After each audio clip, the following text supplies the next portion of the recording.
Olá, colegas queridos, tudo bem? Nancy de novo. Hoje eu vou falar sobre doenças cerebrovasculares, né? Os derrames em geral, né? Popularmente falando, né? Os leigos comentando, né? A gente vai falar um pouco de AVCI isquêmico e um pouco de AVCH, né? E alguns outros assuntos correlatos, tá bom? Doença cerebrovascular, na verdade, são doenças bastante prevalentes, né? Com certeza vocês, como clínicos, vocês vão estar pegando muito ao longo da vida profissional de vocês, né? Vamos olhar um pouco o cenário das doenças cerebrovasculares, né? É uma das principais causas de mortalidade, né, no mundo. Isso, o Brasil também está dentro desta estatística. É por isso que é tão importante a gente estudar, né? É a principal causa de incapacidade no Brasil, 108 pacientes em 100 mil habitantes, né? Realmente é uma doença que incapacita, né? Principalmente se pegar a população economicamente ativa, né?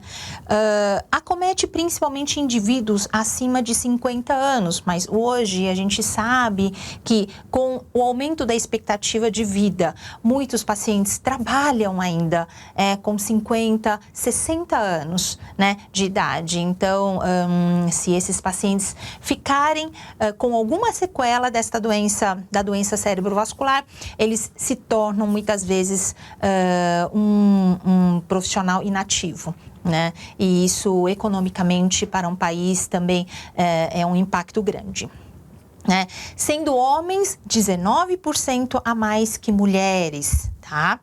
A incidência é maior após os 65 anos, né? E vai dobrando a cada década, a partir dos 55 anos de idade, né? Então, é uma doença de alta mortalidade, alta incapacidade, né? E de alta prevalência, tá? As principais formas de doença cerebrovascular, né? Quais são as principais formas? Nós temos 3 grandes grupos aqui, né? Nós temos os AITs, os ataques isquêmicos transitórios, né? Nós temos, como eu já disse, acidentes vasculares cerebrais isquêmicos e nós temos acidentes vasculares cerebrais hemorrágicos. A gente vai abordar item por item, tá? Dentro do acidente vascular cerebral isquêmico, nós podemos classificar em 2 subgrupos. Infarto lacunar, que é um infarto pequenininho, né, estruturalmente falando, né, ou infarto cerebral, que pega uma área mais extensa, tá? E dentro do acidente vascular cerebral hemorrágico, nós temos hemorragias intracerebrais, dentro do tecido cerebral, né, dentro do parênquima, né, e hemorragias subaracnoide, tá bom? A gente vai abordar item por item. Vamos começar com o primeiro grande grupo, acidente isquêmico transitório, os AITs da vida, né? Quais são os elementos essenciais para você pensar, para acender um alerta, né? Quando você pega um paciente assim, com essas características. Um déficit neurológico focal, de instalação aguda, né? Geralmente até súbita, né? O paciente consegue te dizer exatamente o horário, né? O minuto, né? Ou exatamente o que ele estava fazendo quando aconteceu o evento, né? Então, a instalação é aguda, às vezes chega a ser súbita, né? Só que a recuperação é completa, né? Depois de 24 horas. Muitas vezes, a recuperação é dentro de algumas horas.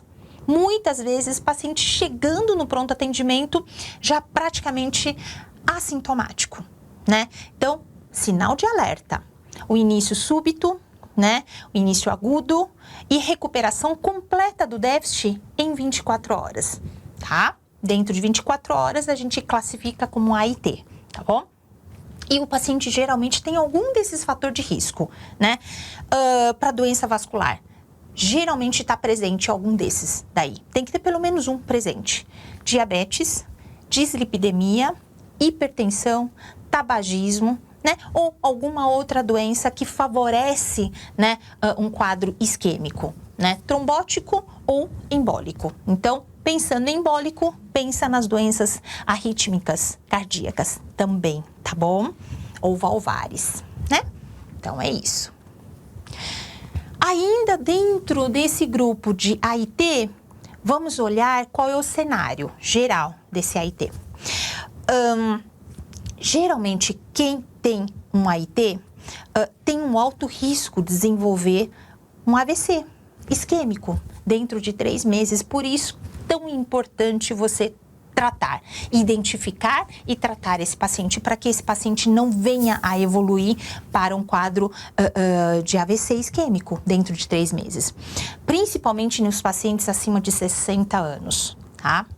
Os ataques isquêmicos carotídeos apresentam mais risco ainda de acidente vascular cerebral isquêmico, né? Comparando com os ataques isquêmicos do território posterior, vestíbulo, os vértebros basilares, né? Então, se você identificar um AIT que traga sintomatologia do território carotídeo, isto é, cerebral média e cerebral anterior, isto é, uma hemiparesia, né?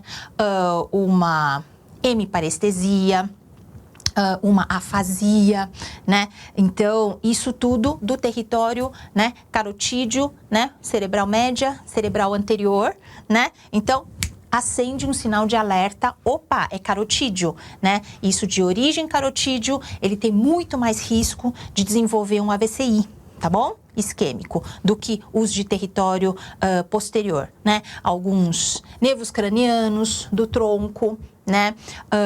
Sintomas, por exemplo, cerebelares, né? Sintomas occipitais, né? Acometendo visão, dando as hemianopsias, né? Isso é do território posterior, dando tontura, né? Então, esses sintomas são sintomas mais do território posterior. Eles também podem evoluir para um AVC. E se for um AVC, vai ser um AVC isquêmico catastrófico, porque tronco é pequenininho, cerebelo é pequenininho também e ainda não tem espaço, né, para inchar. Então, é tão importante quanto. Mas em relação ao risco de desenvolver um quadro isquêmico, né, de acidente vascular cerebral mesmo, claro, do território carotídeo é muito maior, né? O risco é muito maior, tá bom? Mas os cuidados têm que ser os mesmos, tá bom? Porque a gravidade de uma isquemia do território posterior, a gravidade é muito maior, tá bom? A intervenção tem que ser imediata e essa intervenção imediata reduz drasticamente o risco para AVC isquêmico, né? E deve ser tratado com o mesmo senso de urgência como para uma angina instável, tá bom? A etiologia, né, dos AITs. Geralmente de etiologia embólica, né? E aí pensamos em origens, né, etiologias cardíacas, uma fibrilação atrial, uma insuficiência cardíaca, endocardites, né? Um IAM com trombomural, né? Defeito de septo arterial e forame oval patente para êmbolos venosos, cuidado, né? Desprendimento de placa aterosclerótica ulcerada, né? Dentro, além desse grupo, né, de doenças cardiovasculares e de risco aterosclerótico, né, temos que pensar também em doenças inflamatórias, autoimunes, né? Poliartrites, né? Artrite de célula gigante, arterite temporal, por exemplo, né? Pode embolizar também. Lúpus, né? Degenerativas, por exemplo, a displasia fibromuscular, né? Então, essas doenças, né, autoimunes, inflamatórias, degenerativas, também têm risco de vir a causar uma isquemia cerebral transitória, um AIT, tá bom? Então, cuidado, fiquem de olho, tá?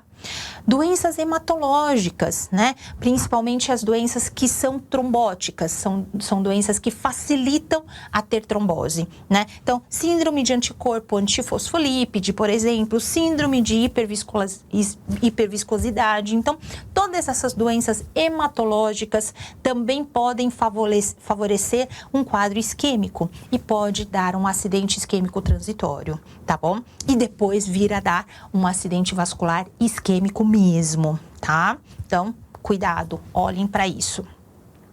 A síndrome de roubo da subclávia, também uma das causas comuns, né, de acidente isquêmico transitório, né? O que é isso?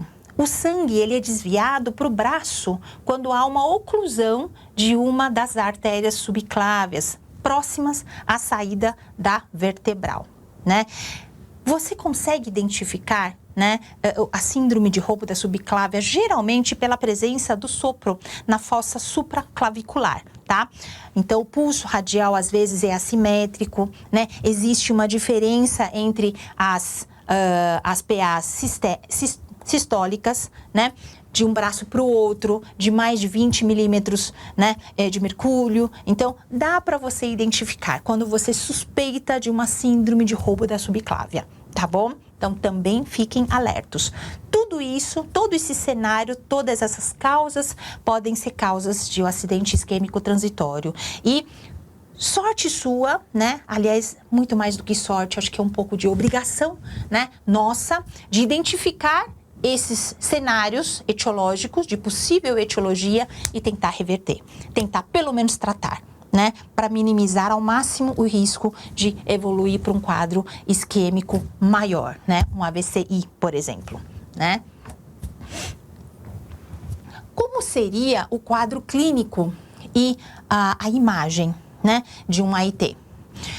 Geralmente vem com déficit neurológico correspondente ao território vascular, né, acometido, né, geralmente o início é súbito ou agudo, né, como a gente já disse, né, recuperação completa dentro de minutos, horas e no máximo em 24 horas se recupera totalmente, tá bom? Mas o mais frequente realmente é vir e ficar um tempo muito curto, minutos, no máximo horas, e desaparece, tá?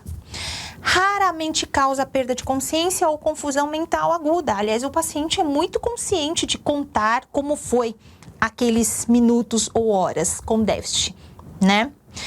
Tanto é que assusta muito, né? Porque o paciente mantém muito a consciência, sabendo de tudo que estava acontecendo, né? Geralmente a tomografia e a ressonância são normais, têm resultados normais, porque na verdade não houve, né, um quadro instalado de isquemia, né? Entupiu a artéria por um momento e depois reabriu, recanalizou, né? Apenas para excluir outras causas, se você pedir essa tomografia e ressonância magnética. Quando pede, né, geralmente é para excluir outras causas, porque a gente sabe que os resultados vêm normais, né? O Doppler de carótidas e vértebro basilar da circulação posterior, você pede um Doppler só das carótidas e vértebro basilar, que é para estudo da circulação posterior, né? Ou uma angio-TC, ou uma angio-ressonância, são úteis para identificar se tem algum ponto de estenose. E dependendo da extensão dessa estenose, a indicação terapêutica muda um pouco, né? Acima de 70%, 75% normalmente é uma terapia um pouco mais invasiva, né? Ou você faz uma anjo, né, um stent, né, ou às vezes é cirúrgico mesmo, tá bom? E se for menor, né, geralmente o tratamento é medicamentoso, tratamento clínico. Vamos falar o que a gente faz então quando a gente identifica um paciente que teve um AIT. O que a gente faz? A gente precisa prevenir futuros ataques. Lembra que eu acabei de falar que a chance de evoluir para um AVC é muito grande, né? Em 3 meses. Então, vamos tratar para que não evolui para um quadro de AVC, porque realmente incapacita, vai deixar sequelas, né?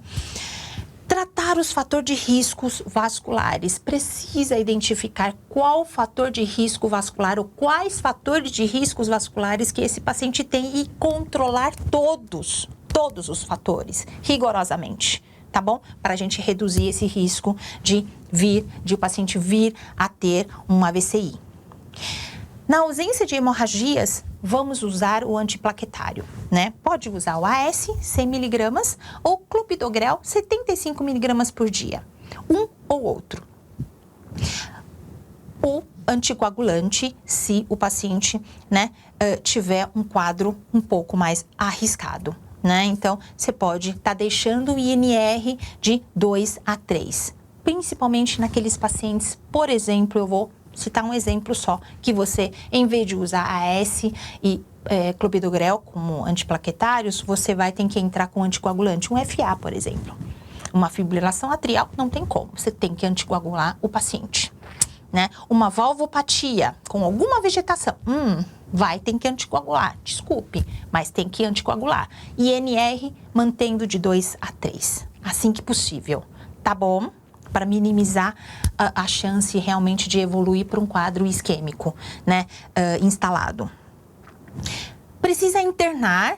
Quando você precisa internar esse paciente? Olha, avalie a idade desse paciente, o ABCD, né? Vocês vão procurar as escalas, vocês vão ver essa escala. Eu estou colocando de uma maneira muito simplificada aqui. Você avalia esses fatores, a idade, a pressão arterial, os sintomas que ele teve, a duração dos sintomas, presença de alguma doença vascular, diabetes, né, por exemplo, ou tem alguma imagem anormal, por exemplo, alguma estenose importante, né? Esse paciente é bom você deixar internado, né? Até por pelo menos 2 semanas e tentando, nessas 2 semanas, reduzir ao máximo todos os fatores de risco. Né? Se tiver que anticoagular, ajustar a anticoagulação, você já vai fazer nesta internação, tá bom? Então, esses fatores são importantes que você avalia, né? Todos eles como um conjunto, para que você possa tomar a decisão se interna ou não esse paciente, né? Normalmente a gente acaba internando, porque o risco é muito, muito grande, né? Das primeiras 2 semanas até os 3 primeiros meses, né? Procedimentos cirúrgicos a depender das causas. Como eu disse, por exemplo, se tiver uma estenose importante, já vai indicar, né, um procedimento cirúrgico, né? Algumas vezes, a depender da parte cardiológica, talvez você tenha que indicar um procedimento cirúrgico também para a parte cardíaca, né? Então, você vai avaliar tudo isso no momento da internação. Por isso que eu falo, na grande maioria das vezes, a gente acaba internando, né? Até para entender um pouco melhor o contexto todo desse paciente, né? Com o único objetivo, reduzir o risco ao máximo de ele vir a ter um quadro de AVC isquêmico, né? Causando uma sequela, né? Irreversível, tá? Agora, fechando, né? O capítulo de AITs, vamos entrar para o capítulo de acidente vascular cerebral isquêmico, né? Agora a gente já está falando de derrame mesmo, de um AVC isquêmico, onde normalmente já fica com a sequela instalada, irreversível.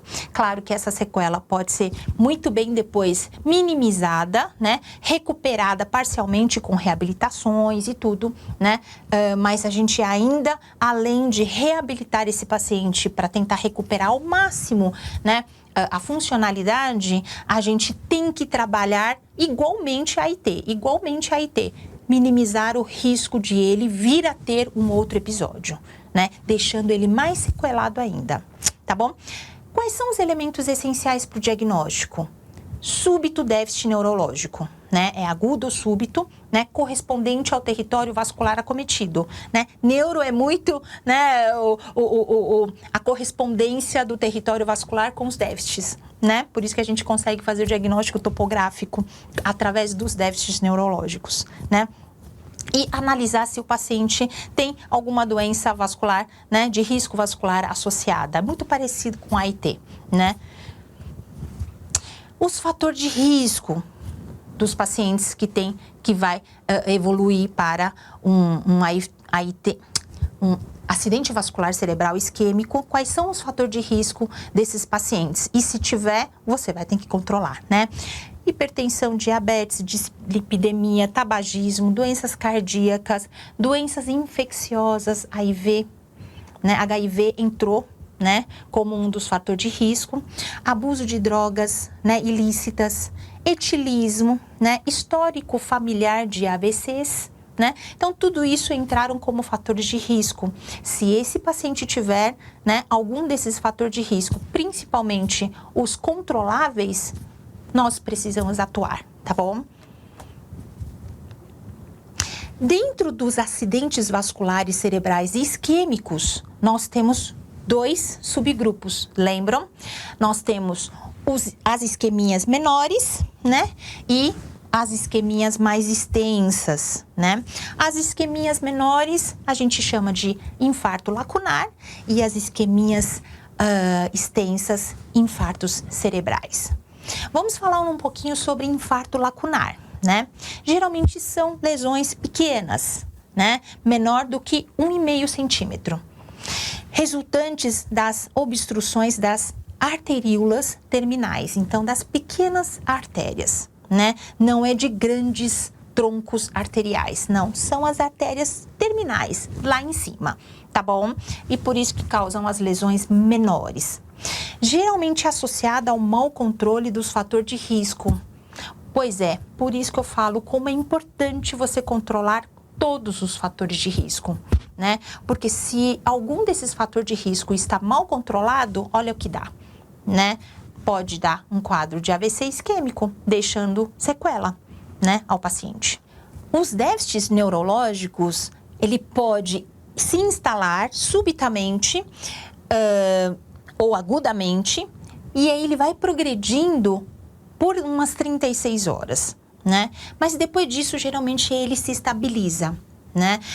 Esse tempo até se explica pelo inchaço, porque depois que você tem um quadro isquêmico, você tem um edema, né, ao redor, né, da área isquemiada.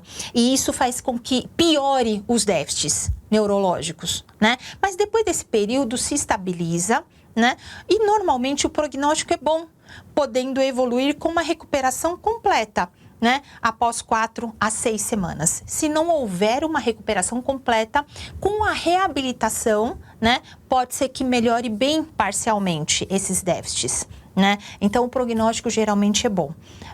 Tudo aqui, né, apesar de ter sido um infarto lacunar, nós precisamos ainda pensar no mesmo objetivo. Esse paciente tem risco a vir desenvolver um quadro mais grave, né, um infarto cerebral. Então, temos que tomar todas as medidas novamente, né, eu vou estar repetindo isso até vocês cansarem, né.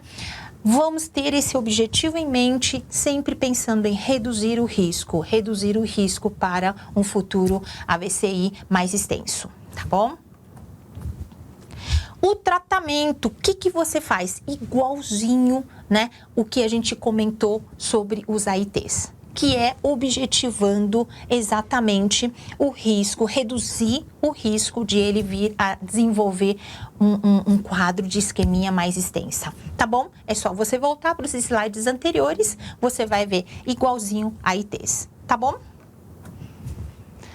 Agora, vamos falar do segundo subgrupo dos AVCIs, que é o infarto cerebral. Já é um infarto mais extenso, não é mais um lacunar, é uma coisa mais extensa, né? E geralmente deixa a sequela um pouco maior, tá bom? Geralmente se dá pela oclusão de artérias maiores, por trombose ou por embolia, né? Os pacientes têm os mesmos fatores de risco dos AITs, dos pacientes com AITs, e precisamos novamente focar, né, nesses fatores de risco, principalmente nos que a gente consegue reverter ou controlar. Precisamos fazer de tudo para reverter ou controlar, tá bom? Para a gente minimizar o risco, né, de vir a ter um outro infarto cerebral, deixando o paciente mais sequelado ainda. O déficit é correspondente ao território vascular acometido, né? Em neuro, sempre depende do território vascular, né? Então, por exemplo, aqui, artéria carótida, uma lesão extensa abrangendo territórios tanto das artérias cerebrais anteriores e a média, tá bom? As médias, né? Então, uma artéria, né? Uma extensão grande de área, né? Se for da artéria carótida. Pode ser da artéria cerebral média é um dos ramos mais calibrosos da carótida. Então, a chance é muito grande, né, que tenha um êmbolo, por exemplo, indo para a cerebral média, também pegando uma área grande, por ser uma artéria calibrosa, né, um ramo calibroso da artéria carótida, irriga uma área bem grande também, né? Então, dependendo, pode pegar também a artéria cerebral média, né? Ou pegar a circulação vértebro-basilar, né? E aí, quais são os sintomas? Os sintomas neurológicos vão estar relacionados com as estruturas que a circulação posterior irriga, né? Tálamo, lobo occipital, né? Tálamo dando questões de sensibilidade, né? Alterações de sensibilidade ou até aumento de sensibilidade, né? Dores, né? Centrais, né? Lobo occipital, pegando o quê? A área da visão, né? Pode causar hemianopsias, né? Tronco cerebral pode pegar os nervos cranianos, tá? E o cerebelo, causando um quadro atáxico, um quadro de incoordenação, tá bom? Então, esses são os territórios vasculares, né? Que podem ser acometidos num infarto cerebral. Como que são as imagens, né? E os exames laboratoriais, né? A gente sempre pede a tomografia para excluir o sangramento, né? Porque num primeiro momento, quando você pede a tomografia, se for um quadro isquêmico, e a gente está falando de um quadro isquêmico, nas primeiras horas você não vai ver nada, né? Não vai ter hipoatenuação, nada disso, né? Você vai ver um atomo praticamente normal.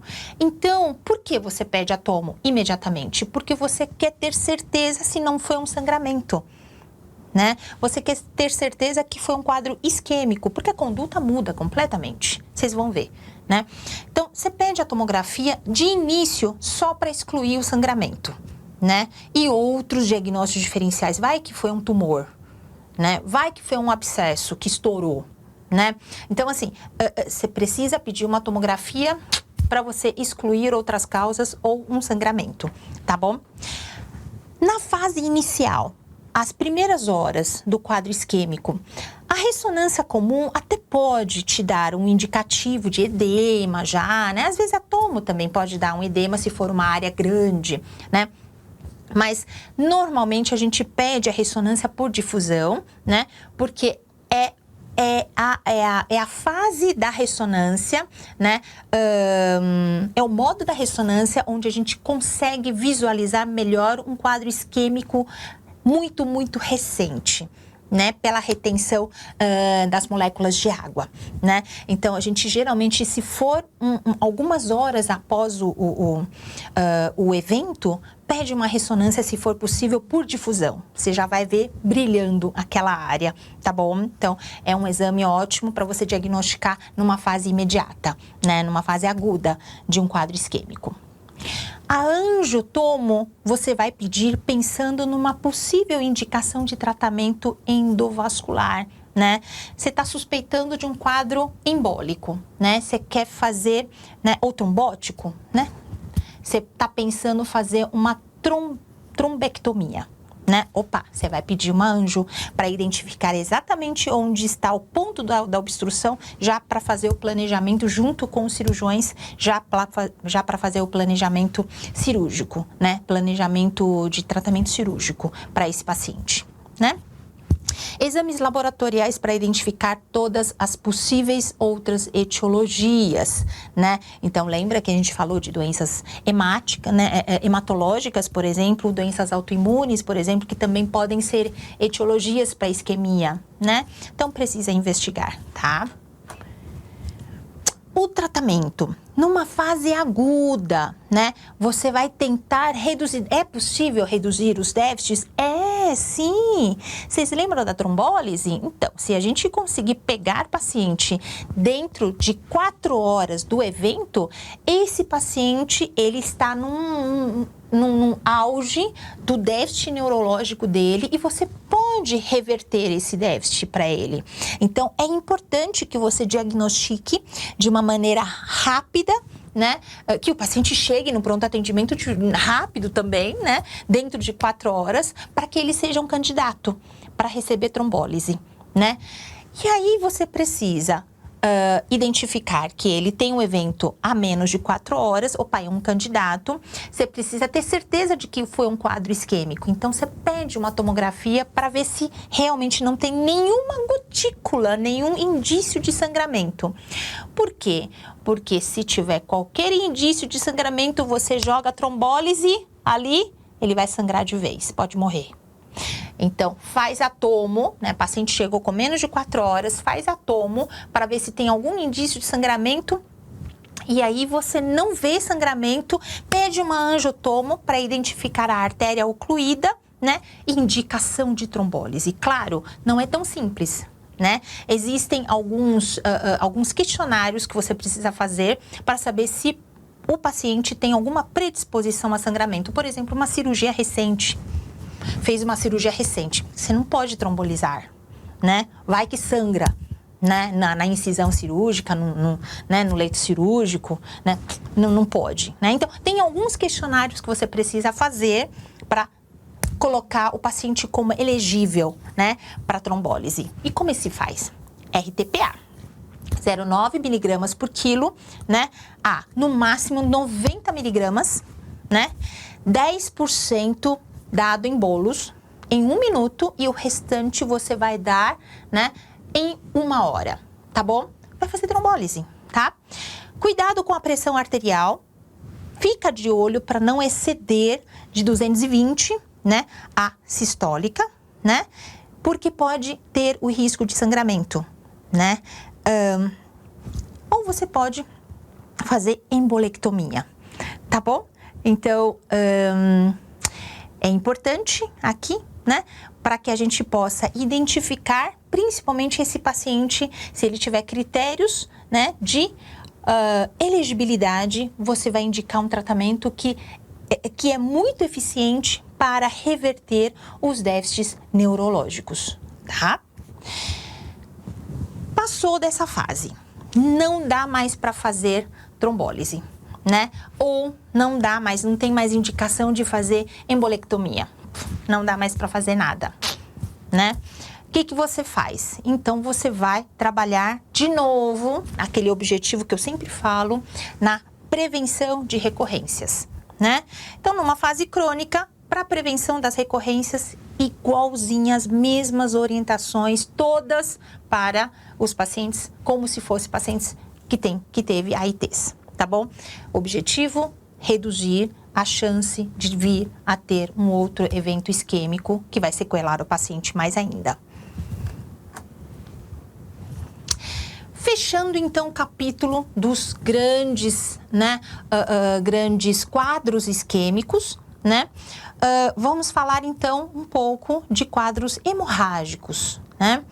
Dentro dos quadros hemorrágicos, nós temos hemorragia intracerebral, né? E nós também temos hemorragia subaracnoide. A gente vai discutir um por um, tá? Então, o acidente vascular cerebral hemorrágico, né? O AVCH, do tipo hemorragia intracerebral, nós temos, né, algumas considerações em um quadro clínico seguinte. Sem anomalias vasculares, né? Esses pacientes, geralmente, eles não têm uma alteração vascular, né? Quem tem alteração vascular, geralmente, são aqueles pacientes que vai desenvolver uma hemorragia subaracnoide, a gente vai ver, tá bom? Mas esses pacientes que têm uma hemorragia intracerebral, geralmente não tem nenhuma má formação, nenhuma alteração vascular, tá? Geralmente são pacientes hipertensos. São aqueles pacientes hipertensos mal controlados, inclusive, né? E aí faz um pico hipertensivo, né? Sangra o parênquima, né? Então, fica de olho nos pacientes hipertensos e controla muito bem. Quais são os locais que mais costumam sangrar, né? Os parênquimas, né? Que mais costumam sangrar? Gânglios da base, ponte. Olha que lugar perigoso de sangrar, né? Tálamo, cerebelo, né? E menos comumente na substância branca, tá bom? Então, esses são os territórios que você tem que ficar de olho, que podem aparecer a hemorragia intracerebral, tá? Geralmente, esses pacientes vêm com rebaixamento de nível de consciência, ou pelo menos eles ficam meio sonolentos, né? Eles podem ter vômito, podem ter cefaleia, né? Por quê? Porque tem irritação. O sangue é super irritativo por sistema nervoso central, né? Então, pela irritabilidade, depois com o extravasamento de sangue no parênquima, promove todo um processo inflamatório ali, o paciente vai ter cefaleia, o paciente vai ter vômito, vai ter rebaixamento de nível de consciência, porque o cérebro inteiro vai ficar irritado, né? Vai ficar com processo inflamatório ali, né? E vai ter sinais focais, né? Sintomas focais, dependendo da área que teve a hemorragia, né? Então, esse quadro é um quadro muito típico, né, de hemorragia intracerebral. Em relação às imagens, o que a gente pode ver, né? E exames laboratoriais. Tomografia e ressonância precisam ser solicitadas, né? Se você não tiver condições de fazer ressonância, pede uma tomografia. A tomografia é boa, né, para ver sangramento, então, ok, já pede uma tomografia se você não tiver ressonância, para você avaliar a extensão da hemorragia, o tamanho desta hemorragia, né? E você vai pedir uma angiotomo ou uma angiorressonância para saber excluir, na verdade, excluir a possibilidade de alguma anormalidade vascular, mas você já sabe que talvez não tenha, né? Porque é mais raro ter anormalidades vasculares causando hemorragias intracerebrais. Geralmente, a hemorragia intracerebral acontece nos pacientes hipertensos, mal controlados, principalmente, né? Mas você vai pedir, só para descartar essa possibilidade, tá? Aqueles pacientes que não é um paciente hipertenso, ou um paciente abaixo de 55 anos, pode ser um tumor que sangrou, e tumores sangram. Então, pacientes que não são hipertensos, pacientes abaixo de 55 anos, acende uma luzinha de alerta, pode ser tumor, investiga, né? Então, o que a gente pede? Geralmente aqui, a gente pode pedir, né, uma tomografia com contraste, porque o tumor capta contraste, né, dá um aspecto mesmo de vascularização do tumor, né? Pede com contraste, ou uma ressonância magnética, muitas vezes a gente acaba pedindo com contraste também, né? Mas a ressonância é mais sensível, então, se não tiver possibilidade de injetar, né, o contraste, pede uma ressonância pelo menos estrutural convencional, né, com várias fases, né, T1, T2, flare, né? Você já consegue ver direitinho, né, se tem um aspecto tumoral, né? E investigar outras causas que predispõem o sangramento. Isso sempre. Vai que o paciente tem uma hepatopatia, né? Vai que o paciente tem uma doença hematológica, né, que predispõe, né? Vai que o paciente estava tomando algum medicamento que predispõe um sangramento, né? Então, investiga sempre outras causas, tá bom? Então, como tratar uma hemorragia intracerebral, né? Chegou o paciente e você identificou com aquele quadro clínico, né? Fez a tomografia e olhou para a tomografia, viu uma hemorragia intracerebral. Esse paciente tem que ser internado imediatamente numa unidade intensiva. O paciente pode desenvolver rapidamente uma hipertensão intracraniana, né? E você não sabe se essa hipertensão intracraniana é pelo sangramento contínuo ainda, né?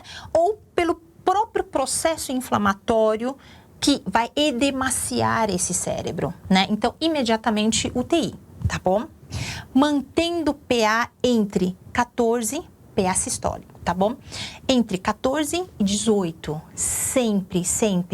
Você não vai baixar demais, né, essa pressão, até pensando, né, minimamente na possibilidade da perfusão de outros tecidos ainda normais. Então, mantenha essa pressão discretamente elevada para sustentar, para manter minimamente uma perfusão cerebral para este paciente, né? Tratar trombocitopenia, né? Se tiver alguma causa de coagulopatia que você consegue reverter naquele momento. Por isso que aqueles exames laboratoriais são tão importantes, né? Você vai drenar o ventrículo desses pacientes se tiver inundação ventricular. Então, você olhou para a tomografia, tem sangue dentro do ventrículo, chama neurocirurgião, precisa drenar imediatamente, tá bom? Se tiver o efeito de massa desviando a linha média, precisa chamar o neurocirurgião para fazer uma cirurgia descompressiva. Não tem outra saída, precisa descomprimir, tá bom? A hemorragia cerebelar, lembra que eu falei do cerebelo? O cerebelo, ele tá num espacinho pequenininho, ele está abaixo da nossa tenda, né? Por isso que a gente fala de infratentorial, né? O espaço é muito pequeno, não pode ter nenhum tipo de aumento de massa, efeito de massa, não tem onde escapar, precisa descomprimir. Então, pede para o neurocirurgião e conversa, vai precisar descomprimir também, tá bom? Então, o tratamento basicamente é isso.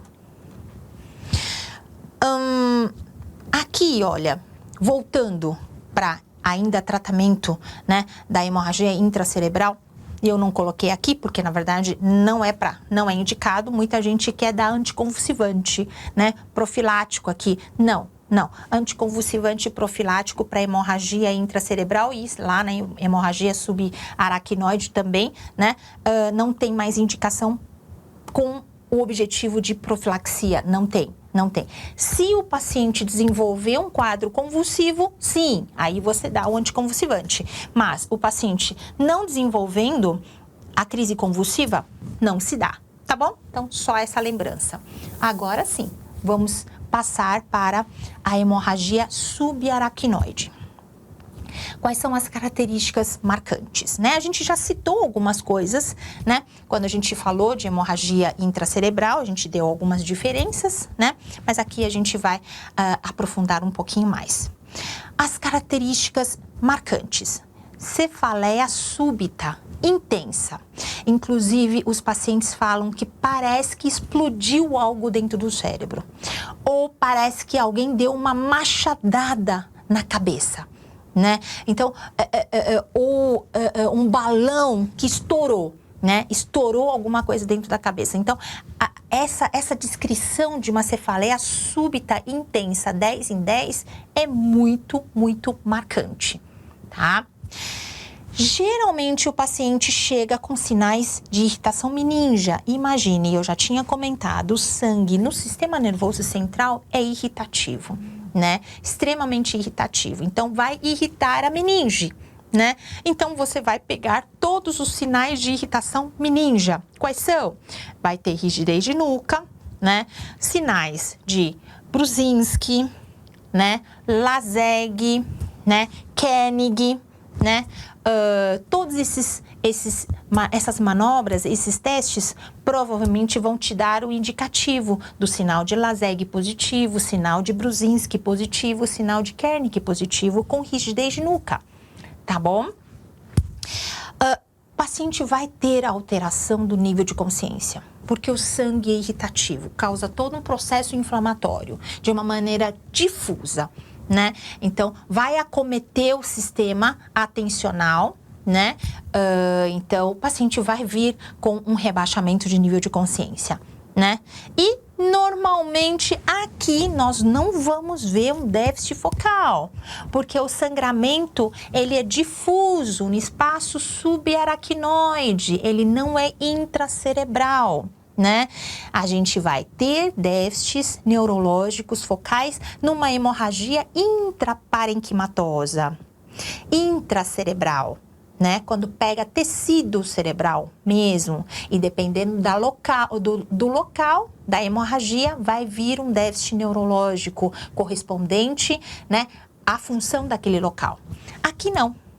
Aqui a hemorragia subaracnoide nós temos, na verdade, uma irritação, né? Irritação meningia generalizada, né? Nós não temos uma lesão localizada dentro da parênquima, né? Dentro do parênquima, né? Dentro do cérebro, tecido cerebral.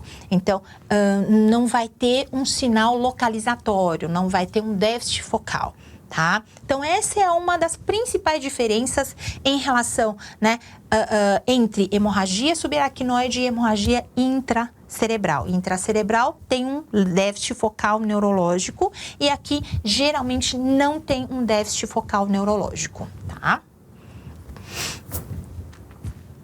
Em relação às considerações gerais e o quadro clínico, né?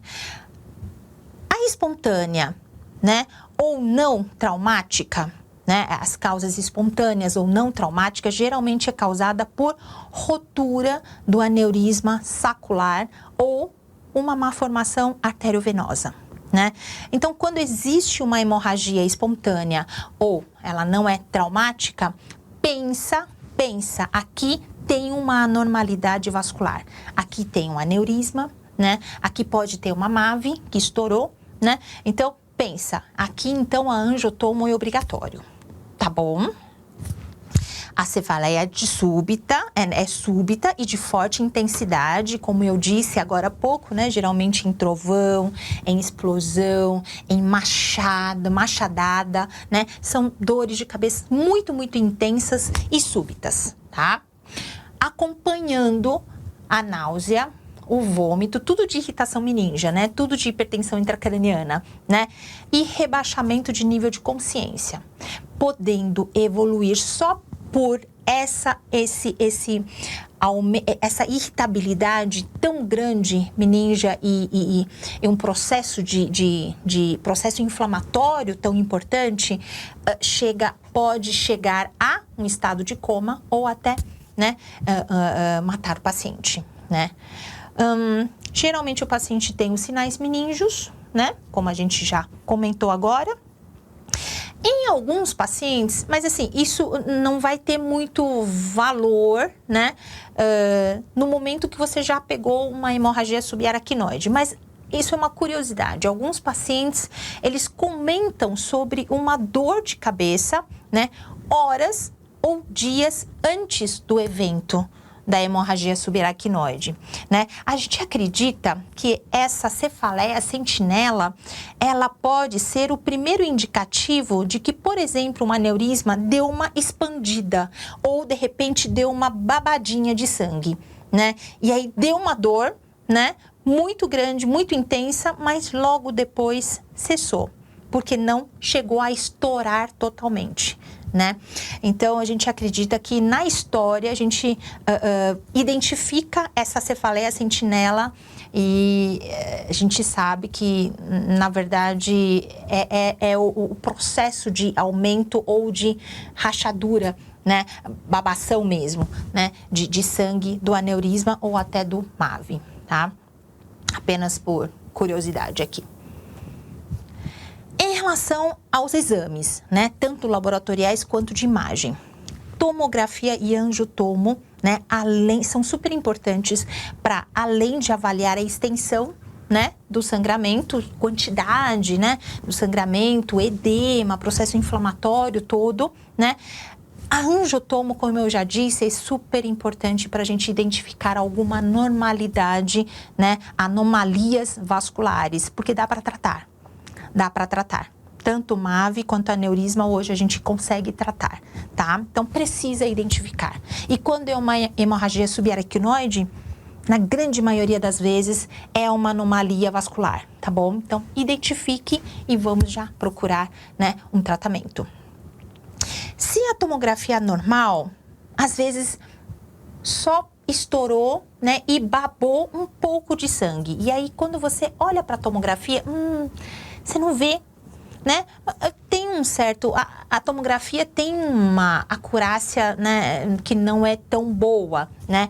Para uma quantidade pequena de sangue, né? Então, se você vê que tem apenas um edema, né? Mas está simétrico e não tem nenhum desvio de linha média, isto é, se você puncionar não vai herniar nada, você vai puncionar. Por quê? Porque o líquor é muito mais sensível de detectar hemácias, né, numa hemorragia subaracnoide pequena, né? Então, a gente indica líquor sim. E dentro do líquor a gente consegue detectar hemácias, tá bom? É isso. Arteriografia. Arteriografia pode estar indicado para estudar a existência de outros aneurismas. Muita gente não tem um só, pode ter vários, né? Ou MAVs, né? Então, se tiver tudo normal, isso chega, né, chega a fazer você pensar em vasoespasmo ou, né, uma questão de trombo. Talvez tenha algum trombo, por causa esse processo, tem alguma trombose que te impede de visualizar, né? Onde pode estar tendo MAV, porque MAV e aneurisma tem um aspecto diferente. Então, se tiver um processo trombótico, né, por causa de todo um processo inflamatório acontecendo nesse momento, você não consegue identificar exatamente onde estão outros aneurismas, né, ou MAVs. Você precisa repetir. Repita essa arteriografia 2 semanas depois, tá bom? Aqui, na verdade, só para lembrar que no líquor a gente vê hemácias, né? Num sangramento pequeno, onde a tomografia não mostra um brilho, né? Porque é um sangramento pequeno. Você vai detectar hemácias, presença de hemácias dentro do líquor, né? Ou xantocromia, né? Era essa palavra que eu estava tentando lembrar quando eu falei, né, do líquor ali, mas aqui, né, apareceu essa palavra, é xantocromia. Então, ou você identifica uma xantocromia, ou você identifica a presença de hemácias nessa quantidade, tá bom? Você pode fechar o diagnóstico de uma hemorragia subaracnoide. O tratamento, finalmente chegamos, né, no tratamento da hemorragia subaracnoide. O tratamento, primeiro você precisa pensar no sintomático, né, porque a dor é intensa, né? O paciente, ele fica agitado, ele fica ansioso, porque é uma dor insuportável, o paciente está com náusea, está com vômito, né? Oscila a nível de consciência, né? Então, o paciente está ansioso, está agitado, então você tem que tratar essa dor, né? E muitas vezes a gente dá um pouquinho, né, de ansiolítico leve, né? Para não acometer muito o nível de consciência desse paciente, né? Dieta e por que medicamentos laxativos? Sempre, porque esse paciente não pode fazer força. Não pode fazer força, até pensando, né, num risco de vir a piorar o sangramento, né, ou estourar, romper outros aneurismas possíveis, tá bom? A pressão arterial aqui, né, diferente da hemorragia intracerebral, a pressão arterial aqui a gente mantém abaixo de 14. Abaixo de 14, né? Aqui não vai ter uma questão tão importante de perfusão cerebral, né? Então, você pode manter uma PA sistólica abaixo de 14. De novo, os anticonvulsivantes, só se tiver crise convulsiva. Da mesma maneira da hemorragia intracerebral, anticonvulsivante aqui não é indicado para um objetivo profilático. Não, ninguém dá anticonvulsivante profilático, tá bom? A gente só dá anticonvulsivante se tiver crise, tá? Internação por 14 dias, para prevenir. Tratar vasoespasmos. Por que tem vasoespasmos? Porque é todo um processo inflamatório, sangue irritativo, e aí as artérias se fecham, né? Você precisa tratar os possíveis vasoespasmos, não é todo mundo que tem, né? Mas você precisa prevenir os possíveis vasoespasmos. O que você faz? Você pode dar nimodipina, 60 miligramas, de 4 em 4 horas, pelo menos por 21 dias, para realmente prevenir possíveis vasoespasmos, tá? Embolização, clipagem do aneurisma. Assim que você identificar o aneurisma, você vai tratar esse aneurisma, né? Então, tratando com clipagem e embolização. Depois disto, você pode usar volume, manter um certo volume, né?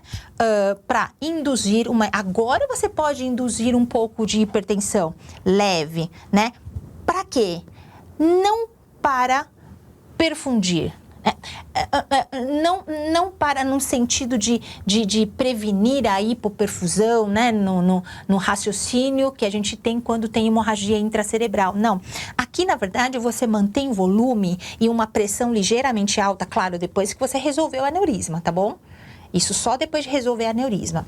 E aí você vai manter uma pressão ligeiramente alta para prevenir vasoespasmo. Então, quais são as duas medidas que você faz para prevenir vasoespasmo? Porque a gente sabe que presença de sangue é irritativo, causa vasoespasmo. Nimodipina, tá bom?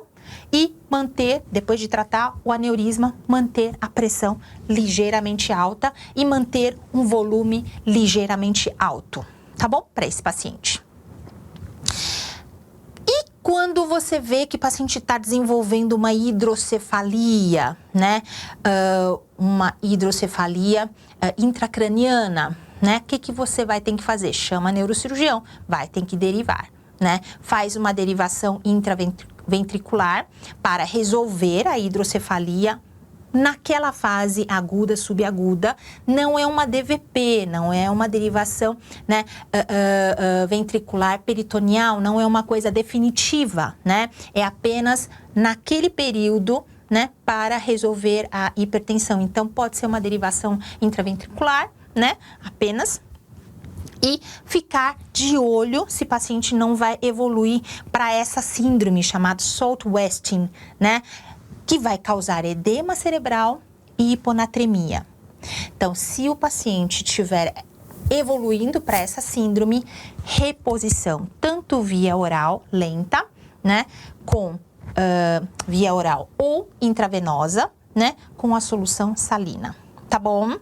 Para prevenir a ocorrência dessa síndrome, né, que pode dar edema cerebral e hiponatremia, tá bom? Então, basicamente, as doenças cerebrovasculares são essas informações que eu queria passar. Então, lembrando, grandes tópicos, né? 3 grandes tópicos: AIT, AVCI, AVCH, né? O AIT a gente já falou, AVCI falamos sobre isquemias lacunares e isquemias cerebrais, né? E as hemorrágicas, nós falamos de hemorragias intracerebrais e hemorragias subaracnoide. Eu espero que eu tenha conseguido passar uma boa parte das informações, tenha sido clara, né, para vocês. E bom estudo para vocês e boa sorte. Tchau, até a próxima.